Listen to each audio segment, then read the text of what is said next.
Assalamualaikum warahmatullahi wabarakatuh. Perkenalkan, nama saya Hasabi Erza Saputra, NPM 22430123. Di sini saya akan menjelaskan tentang apa itu parallel processing.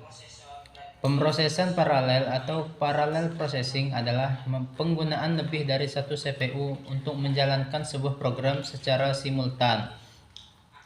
Idealnya, parallel processing membuat program berjalan lebih cepat karena semakin banyak CPU yang digunakan. Tetapi dalam praktek seringkali sulit membagi program sehingga dapat dieksekusi oleh CPU yang berbeda-beda tanpa berkaitan di antaranya. Pemrograman paralel adalah teknik pemrograman komputer yang memungkinkan eksekusi perintah atau operasi secara bersamaan, baik dalam komputer dengan satu atau prosesor tunggal ataupun banyak prosesor ganda dengan mesin paralel. Tujuan utama dari pemrograman paralel adalah untuk meningkatkan performa komputasi. Semakin banyak hal yang bisa dilakukan secara bersamaan dalam waktu yang sama, semakin banyak pekerjaan yang bisa diselesaikan. Ada 4 model komputasi yang digunakan taksonomi Klein. 1. SISD atau Single Instruction Single Data. Komputer ini memiliki hanya satu prosesor dan satu instruksi yang dieksekusi secara serial. Komputer ini adalah tipe komputer konvensional. Menurut mereka, tipe komputer ini tidak ada dalam praktik komputer paralel, karena bahkan mainframe pun tidak lagi menggunakan satu prosesor.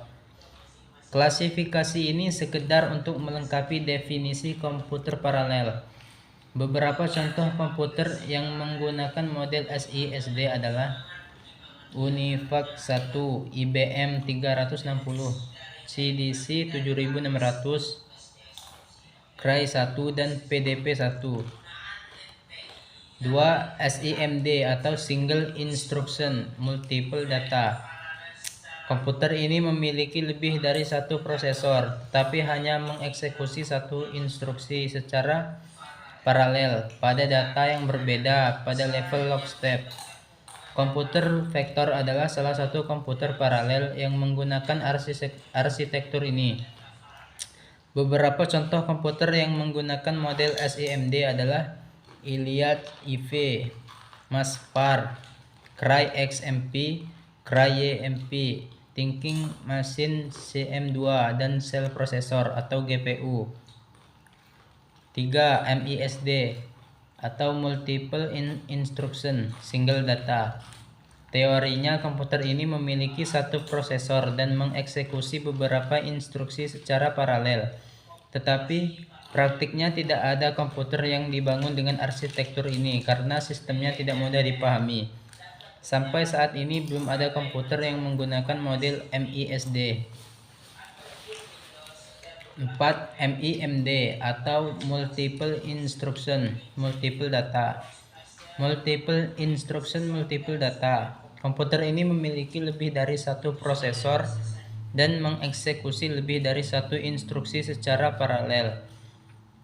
Tipe komputer ini yang paling banyak digunakan untuk membangun komputer paralel. Bahkan banyak superkomputer yang menerapkan arsitektur ini.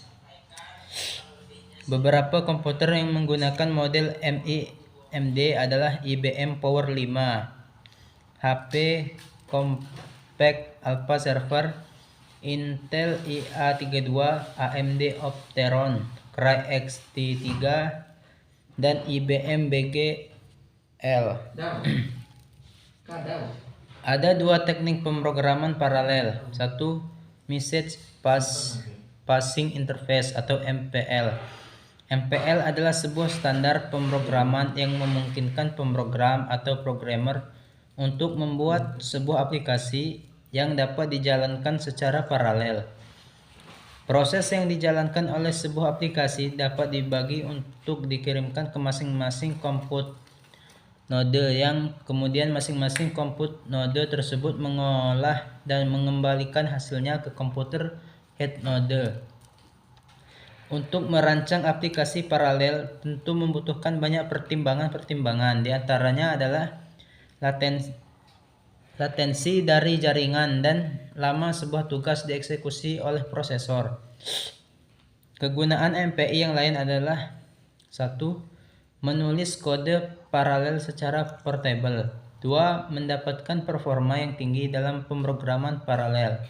3. Menghadapi permasalahan yang melibatkan hubungan datar irregular atau dinamis yang tidak begitu cocok dengan model data paralel. 2. PVM atau Parallel Virtual Machine. Paket software yang mendukung pengiriman pesan untuk komputasi paralel antara komputer. PVM dapat berjalan di berbagai macam variasi Unix ataupun Windows dan telah portable untuk banyak arsitektur seperti PC, workstation, multiprosesor, dan superkomputer. Sekian yang dapat saya sampaikan. Terima kasih. Wassalamualaikum warahmatullahi wabarakatuh.